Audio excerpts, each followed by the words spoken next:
today we wanted to remind you we're focusing on some injuries that we see in Jiu-Jitsu, and this week we're going to focus on the shoulder.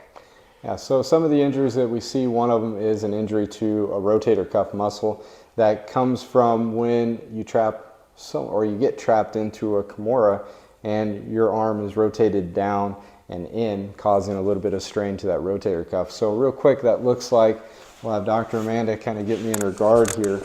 And of course, you're fighting hands, trying to get positions. Your arm gets trapped here, and then Dr. Amanda comes up through and grabs through and rotates my shoulder back and behind me until I either tap or my shoulder pops. Of course, in Jiu-Jitsu, you always want to tap before you reach that point of injury, but sometimes we accidentally tap a little bit too late and you can get a strain to the rotator cuff. So when that happens, you got to come and see us. So the next thing we're going to do is we're going to show you a little bit how we treat that through a couple different techniques, but one is working on the shoulder, the other is going to be working on that upper back rotation, making sure we can move through there so our shoulder doesn't get injured. Yep, because a lot of times we get stiff and tight there, and then it's even hard just to get back there without someone else. Right, so let's take a look on how we would treat that.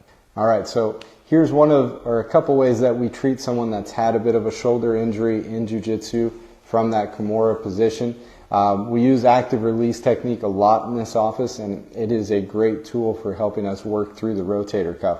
So when we are working the top of the shoulder here after that injury, what we will go through as an active release provider is we go through and apply the right tension direction to the muscle that's injured, and then we have our patient move through an active range of motion where they're starting from behind and then they're rotating that arm through and behind them. And we do that while holding some pressure there to release the muscle and help that muscle recover from the strain. So again, active release technique is something that is a special certification that we have, and it really helps our athletes and our everyday people, because life is an athletic event, move better each day. But this is a great tool for treating the rotator cuff injury. The other one that we do, actually two more for this, is we work on what we call thoracic extension. So thoracic means your upper back. So basically upper mid-back, from the base of your neck to about right through the mid-back there. We want to work on extension in that upper back because we all sit in a flexed state all day long. And when we're flexed like that, it limits the range of motion through that thoracic spine and limits the rotation, which means then our shoulder is more likely to over-rotate and get injured. So Dr. Amanda is going to demonstrate the extension here. So she has a foam roller kind of just below her shoulder blades, right in that mid-back area. We don't want to go in the low back for this. Right. Yeah, we are looking at the mid-back. So then she is going to work on bringing her hands up behind her neck, and then she's going to roll a little bit back on the foam roller, getting that extension through the upper back. Keeping my hips down, not letting them raise as I lean back. Right, and truly getting good extension through that upper torso.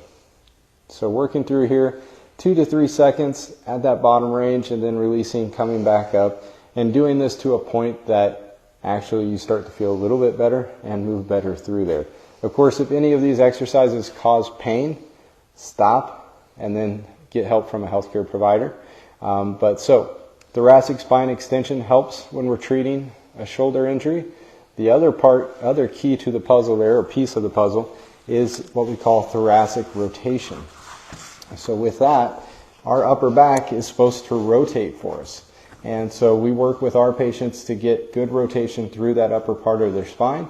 So with this, she's going to work on the left side here. She's going to put her left hand behind her neck, and then we're going to rotate that elbow up towards the sky and work on that rotation through the upper back. And again, with this, you want to make sure that you're sitting back as far as you can, because that's going to lock out the low back and make our focus on that mid-back area. Right. So just a couple tools that we use to help treat a rotator cuff injury. We want to get the whole body moving well so that the injured area can heal and work the way it's supposed to. So if you need help, we're always here to help you, but we'll see you next time.